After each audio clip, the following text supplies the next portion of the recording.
एक unknown friend request ने मेरी जिंदगी बदल दी और जब मैंने उस पर ट्रस्ट किया, उसने मेरी इज्जत ले ली। पर वो भूल गया कि मैं सिर्फ एक लड़की नहीं, एक बदला थी। मेरा नाम नैना है। मैं एक सिंपल कॉलेज गर्ल थी, थोड़ी शर्मीली, थोड़ी क्रिएटिव और सोशल मीडिया पर बस अपने छोटे से वर्ल्ड में खुश। एक दिन एक अननोन फ्रेंड रिक्वेस्ट आई। Armaan Khurana, profile picture perfectly styled, bio में photographer, content creator, AK production. Mutual friends भी थे तो मैंने एक्सेप्ट कर लिया। शुरुआत में सब नॉर्मल था, कैजुअल मैसेजेस, मीम्स, रातों की बातें। उसकी बातों में वो वार्मथ थी जो मैंने पहले कम महसूस की थी। तुम अलग हो नैना, वो कहता। ये लाइन मेरे जहन में घुस गई। धीरे धीरे वो मेरी जिंदगी का हिस्सा बन गया। क्लासेस के बाद कॉल, डिनर जोक्स और वो वॉइस नोट्स जो सुबह उठते ही मिलते। एक रात उसने कहा, वीडियो कॉल कर लो ना, मुझे तुम्हारी स्माइल रिकॉर्ड करनी है। थोड़ा हेजिटेशन हुआ, पर ट्रस्ट ज़्यादा था तो मैंने कॉल एक्सेप्ट कर लिया और एक प्राइवेट सेल्फी भेज दी जिस पर मैंने फ़िल्टर भी नहीं लगाया था। उसी रात से जिंदगी बदल गई। अगले दिन मेरे फ़ोन पे मैसेजेस आने लगे, स्ट्रेंजर्स के कमेंट्स, स्क्रीनशॉट्स, फॉरवर्डेड रील्स। जो सेल्फीज़ मैंने सिर्फ अरमान को भेजी थी, वो सब जगह आ गईं। कॉलेज कॉरिडोर्स में लोगों की नज़रें और भी तेज़ हो गई। फ्रेंड्स दूर हो गए, कुछ ने पिटी की नज़र से देखा, कुछ ने जजमेंट। मेरे घर वाले शॉक में थे। माँ ने फ़ोन छीना, पापा की आंखों में गुस्सा और फरेब। अरमान ने एक वॉइस नोट भेजा, हंसने की आवाज़ के पीछे कुछ ठंडा सा, माफ़ी चाहूँगा, बस मजाक था, उसने कहा। पर मैंने उसकी माफ़ी नहीं मांगी, मेरी इज्जत चली गई थी। मैं तो बस खामोश रह गई। एक दो दिन में सब कुछ वायरल हो गया। Edited videos, manipulated clips, reels with scandalous captions. किसी ने मेरा नाम ट्रेंडिंग बना दिया। कॉलेज ने मुझे नोटिस बोर्ड से हटा दिया। स्कॉलरशिप का रिस्क, इंटर्नशिप का ऑफर गायब। मैं घर में बंद हो गई। लोगों का रोना धोना और मैं बस एक दीवार से चिपकी तस्वीर। एक रात जब मैं अपने फ़ोन को घूर रही थी, अरमान का प्रोफाइल देखकर रियलाइज़ हुआ, उसके हाथ पर एक टैटू, एके प्रोडक्शन। मैंने उस नाम से सर्च किया, एक नेटवर्क निकला, content creators, paid leaks, blackmail circuits. Armaan सिर्फ एक लिंक था। अंधेरे में भी एक रोशनी थी, गुस्से का प्लान। मैं रातों को ऑनलाइन रिसर्च करती, VPN, burner accounts, data trails. मैंने एक फेक पर्सोना बनाई, रिया। कॉन्फिडेंट और नाइव, दोनों। रिया ने अरमान को फिर से फ्रेंड रिक्वेस्ट भेजी और एक्सेप्ट हो गया। अब गेम शुरू था। मैंने उसे धीरे धीरे अपनी तरह बहकाया, फ्लर्ट, ट्रस्ट और उसकी वीकनेस, ईगो। मैंने उसे कहा कि मैं एक नई कंटेंट क्रिएटर हूं और मुझे क्वालिटी क्लिप्स चाहिए।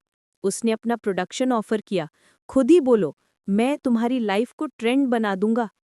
मैंने उसे एक लिंक भेजा, एक एक्सक्लूसिव मिरर ऐप जो रिकॉर्डिंग और मिरर इफेक्ट दिखाता था।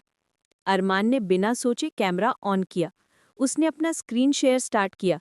स्क्रीन पे उसकी स्माइल क्रैक हुई, पर उसने समझा नहीं कि जो ऑटो प्ले हो रहा है वो उसकी खुद की कन्फेशंस और ब्लैकमेल फुटेज का कॉम्पिलेशन है। क्लिप्स जहां वो गर्ल्स को मैनिपुलेट कर रहा था, क्लिप्स जहां वो निगोशिएट कर रहा था with clients to leak content for money, और बिहाइंड द सीन्स रिकॉर्डिंग्स जिसमें वो प्राउडली कहता था, we monetise their shame. Video auto upload होने लगा, मेटा डेटा साथ में लीक हुआ, क्लाइंट्स के नंबर्स, पार्टनर्स के names, bank references. Social media blast हुआ, लेकिन इस बार सिर्फ मेरी नहीं, सबका नेटवर्क एक्सपोज हुआ। पुलिस कंप्लेंट्स फाइल होने लगे, जर्नलिस्ट फॉलो करें। अरमान पे पहले ही टैबलॉइड्स का प्रेशर पड़ा, उसके क्लाइंट्स पैनिक हुए। वो फ़ोन गिराता रहा, उसके अटेम्प्ट्स टू डिलीट या डिनाई सब डॉक्यूमेंट्री ट्रेल में रिकॉर्ड थे। उसने मुझे लास्ट मैसेज भेजा, एंग्री, थ्रेटनिंग, तुमने मुझे बर्बाद कर दिया। मैंने रिप्लाई नहीं किया। मैंने उसका प्रोफाइल स्क्रीनशॉट करके रिपोर्ट किया, एविडेंस दिए, अनोनिमस टिप लाइन्स भेजी। 2 महीने बाद न्यूज़ आई, अरमान खुराना अपने फ्लैट से गिर गया। कुछ लोग कहेंगे एक्सीडेंट, कुछ कहेंगे सुसाइड। पुलिस इन्वेस्टिगेशन चल रही थी, पब्लिक आउटरीच तेज। मैं घर पर बैठी थी पर जिंदगी में कुछ बदला हुआ था। मुझे लोग सिंपैथी दे रहे थे, पर वो सिंपैथी नहीं थी, वो अवेयरनेस थी। मैंने डिसाइड किया कि अपने दर्द को पर्पस बनाऊंगी, मैंने साइबर सेफ्टी वर्कशॉप स्टार्ट की, विक्टिम्स के लिए सपोर्ट ग्रुप्स बनाए और कॉलेजेस में अवेयरनेस सेमिनार्स चलाए। हर वर्कशॉप में मैं अपनी कहानी शेयर करती, बिना शर्म के, बिना नाम लिए, सिर्फ lesson. Online trust carefully, offline consequences real. लोगों को बताती हूँ कि अरमान जैसे लोग सिर्फ एक इंसान नहीं, वो एक सिस्टम थे जो गर्ल्स की प्राइवेसी को कमोडिटी बना देता था। पर मैंने कुछ और भी एक्सपोज किया, प्रूफ के साथ, कि कहीं और विक्टिम्स अभी तक साइलेंट हैं और उनके लिए जस्टिस के रास्ते खुले हैं। मेरे अंदर एक अजीब सी खुशी थी। मेरी इज्जत वापस तो नहीं आई थी, पर मेरी आवाज़ अब स्ट्रांग थी।